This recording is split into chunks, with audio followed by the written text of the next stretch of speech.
TV Live. 16 na pamilyang inilikas dahil sa pananalasa ng Bagyong Lawin sa Mountain Province. Ang mga nasalanta ay mula sa 2 barangay sa bayan ng Tadyan. Samantala, mahigit 3 araw nang walang supply ng kuryente sa lalawigan matapos bumagsak ang mga poste ng kuryente dahil sa Bagyong Karen. Pansamantalang naibalik ang kuryente kahapon.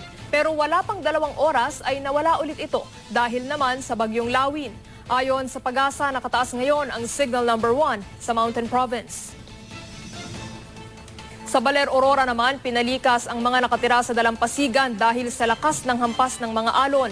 Hindi raw bababa sa 5 metro ang taas ng along dinulot ng Bagyong Lawin. Maging ang mga turistang naka-check-in malapit sa dagat, pinaalis din muna para iwas panganib. Patuloy namang pinag-iingat ng lokal na pamahalaan ang lahat kaugnay sa bagyo.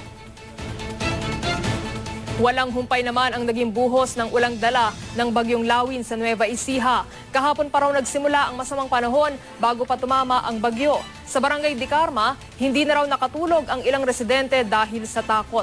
Halos umapaw rin ang tubig sa daluyang nasa likod ng mga bahay sa lugar. Labis ding ikinabahala ng mga residente ang pagtaas ng tubig sa ilog sa Cabanatuan City.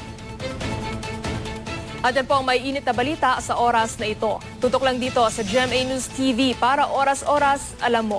Ako po si Trisha Zafra. Magandang hapon.